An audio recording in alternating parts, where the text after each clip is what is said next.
नमस्कार, news India देख रहे हैं आप। मैं हूं आपके साथ सुचित्रा गुप्ता। ऑपरेशन सिंदूर और उसके बाद हुए सीज फायर को लेकर अब सियासी संग्राम शुरू हो चुका है।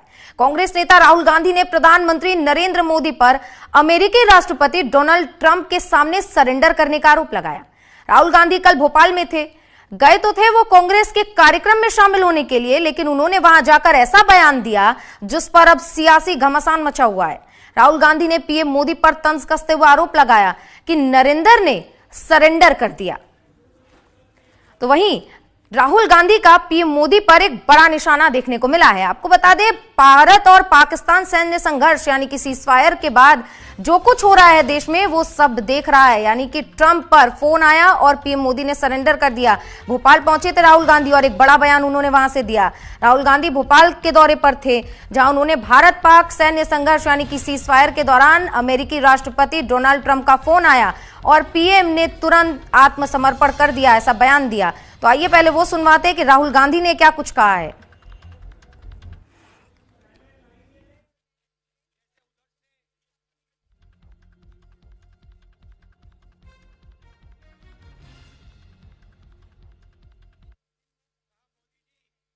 जैसे उधर से ट्रंप ने एक इशारा किया, फोन उठाया, कहा मोदी जी क्या कर रहे हो?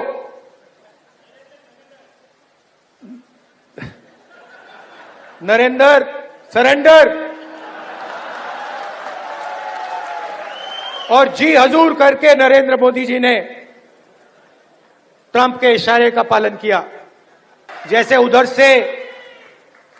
से ट्रंप ने एक इशारा किया,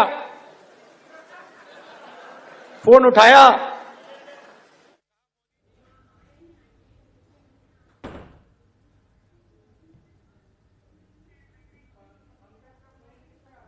तो राहुल गांधी को सुना अभी आपने, उन्होंने कहा नरेंद्र और सरेंडर। वहीं सीजफायर को लेकर सियासी संग्राम में कांग्रेस ने पीएम मोदी पर यह गंभीर आरोप लगाया।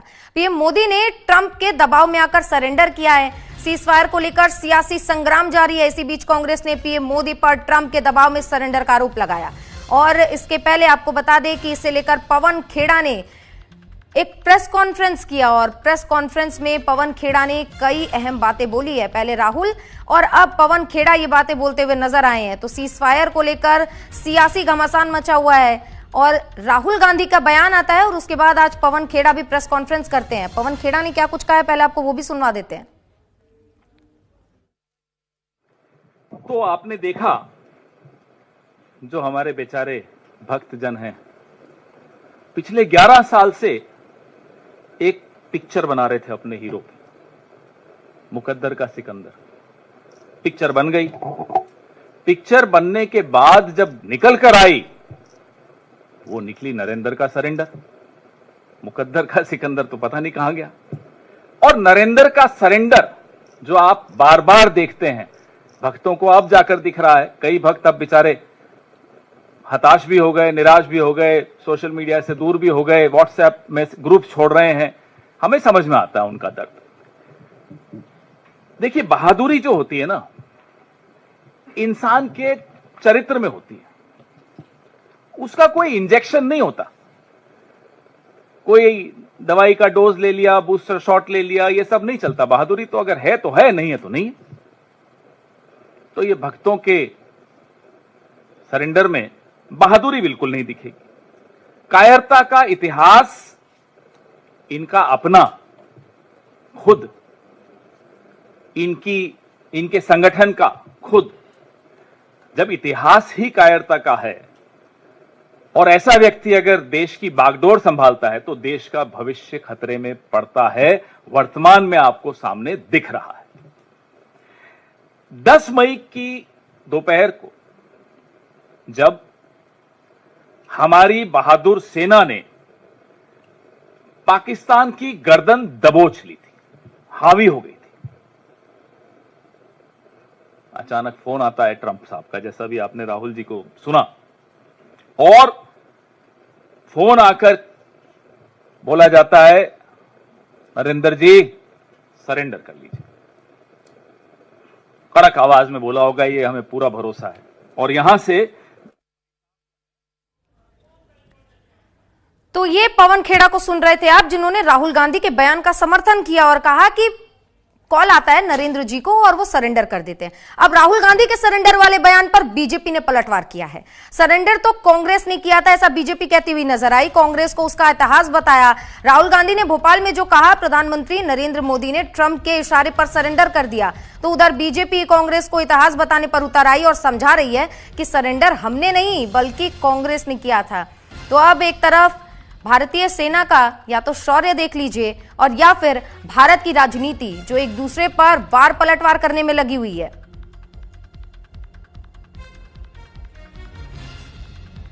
एक तरफ विपक्ष सरकार के साथ होने की बात करता है, दूसरी ही तरफ सवाल खड़े कर रहा है, यानी कि सेना के शौर्य पे सवाल खड़ा कर रहा है और बार बार सीजफायर को लेकर किस तरीके से बवाल मचा हुआ है यह देखने की बात है। क्योंकि सीजफायर होने के बाद से लगभग 1 महीने अब होने वाले हैं, लेकिन देखिए ये सियासत खत्म होने का नाम नहीं ले रही है।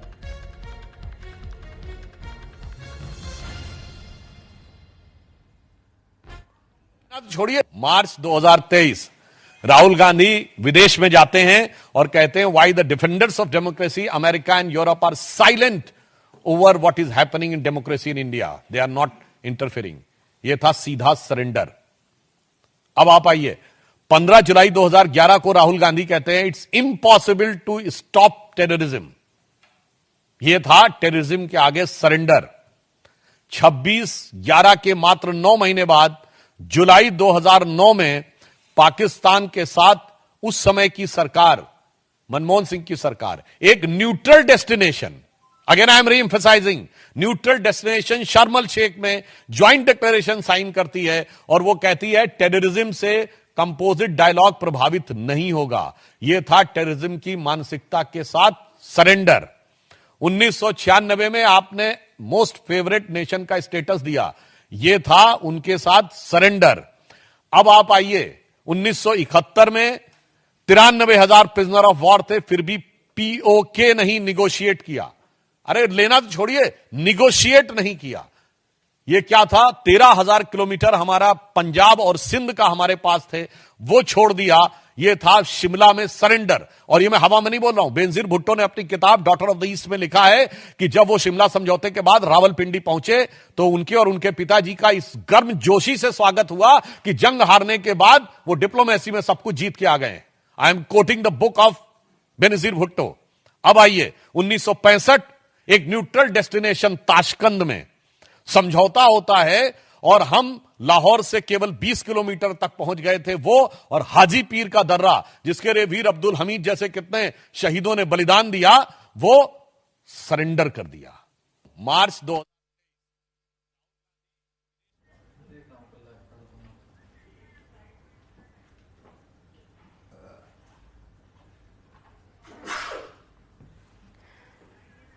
तो सुधांशु त्रिवेदी को सुन रहे थे आप, जिन्होंने कांग्रेस को इतिहास बताने का काम किया है कि 1996 में भी क्या किया गया, जब 2008 में 26/11 का जब हमला किया गया था मुंबई पर, उसके 9 महीने बाद किस तरीके से एक डेजिग्नेशन को लेकर साइन किया जाता है।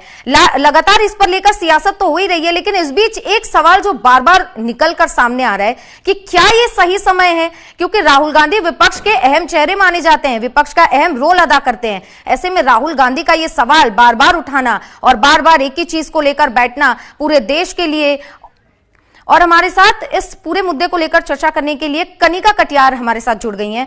कनिका, जिस तरीके से राहुल गांधी बयान देते हैं उसको लेकर आज पवन खेड़ा भी उसका समर्थन करते हैं और बीजेपी भी अब पलटवार करती हुई नजर आ रही है, लेकिन अहम सवाल यहां पर है कि जब ऑपरेशन सिंदूर की सफलता को लेकर पूरी दुनिया में डेलीगेशन भेजे गए और ऑपरेशन सिंदूर अभी भी जारी है, ऐसा सरकार भी कह चुकी है, विदेश मंत्री भी कह चुके हैं, तो राहुल गांधी विपक्ष का जो अहम चेहरा है, एक रोल अदा कर रहे हैं, ऐसे में क्या यह सही समय है? राहुल गांधी ऐसे सवाल खड़े कर रहे हैं, ऐसे तंज कसते हुए सरकार पर नजर आ रहे हैं। देखिए, बिल्कुल ऑपरेशन सिंदूर को जिस तरह से सरकार ने अंजाम दिया, उसके बाद डोनाल्ड ट्रंप का जो बयान आया, उसके बाद कांग्रेस पार्टी को यह मौका मिला कि वो डोनाल्ड ट्रंप के मामले को उठाए। और सवाल ये राहुल गांधी इसलिए बार बार उठा रहे क्योंकि डोनाल्ड ट्रंप ने 12 बार अपनी स्पीच में कहा कि उन्होंने सीज फायर करवाया इंडिया और पाकिस्तान के बीच में, और कहीं ना कहीं ट्रेड को लेकर जो है भारत को सीज फायर करने पे कहीं ना कहीं एग्रीमेंट करना पड़ा। तो जो ट्रेड का मामला डोनाल्ड ट्रंप ने उठाया, कांग्रेस पार्टी को लगता है कि कहीं ना कहीं विश्व में भारत की छवि जो है वो खराब होती हुई दिख रही है। लेकिन लगातार कांग्रेस पार्टी जो है इस मुद्दे पे जो है लगातार सरकार को और प्रधानमंत्री को घेरती हुई नजर आ रही है। कल राहुल गांधी ने कहा कि नरेंद्र ने सरेंडर कर दिया एक फोन कॉल पे, तो उसके बाद लगातार बीजेपी के तमाम जो नेता हैं वो कांग्रेस पार्टी का इतिहास बता रहे हैं और खासतौर पे नेहरू की बात हो, इंदिरा गांधी की बात हो, उन तमाम पहलुओं का जिक्र किया जा रहा है। लेकिन सवाल बिल्कुल आपका सही है कि ये ऐसा मुद्दा है जिसमें कहीं ना कहीं देश के साथ जो है खड़े होने का सवाल जो है वो सबसे पहले आता है। कांग्रेस पार्टी ये कह रही है कि जो सवाल कांग्रेस पार्टी पूछ रही है उसके लिए विशेष सत्र की जो मांग कर रही है, ओपोजिशन की बातों को सुनना चाहिए, विशेष सत्र बुलाना चाहिए और ताकि इस बात पे चर्चा हो सके। लेकिन आज पवन खेड़ा ने एक चीज स्पष्ट कर दी कि सवाल तो हम पूछते रहेंगे जब तक जवाब नहीं मिलेगा, लेकिन जहां देश की बात है कांग्रेस पार्टी पूरा विपक्ष जो है वो सरकार के साथ है। आपको याद होगा जब ऑपरेशन सिंदूर को अंजाम दिया गया तो कांग्रेस पार्टी बल्कि तमाम जो विपक्ष की पार्टी है, असदुद्दीन ओवैसी जैसे लोग जो है उन्होंने सरकार का समर्थन किया और कहा कि ऑपरेशन सिंदूर जो है पाकिस्तान के खिलाफ एक बड़ी मुहिम है, एक बड़ी सफलता है। बिल्कुल कनिका, विपक्ष में राहुल गांधी इस वक्त हाथी के दांत खाने के कुछ और दिखाने के कुछ और वाला काम कर रहे हैं। कनिका, बने रहिएगा।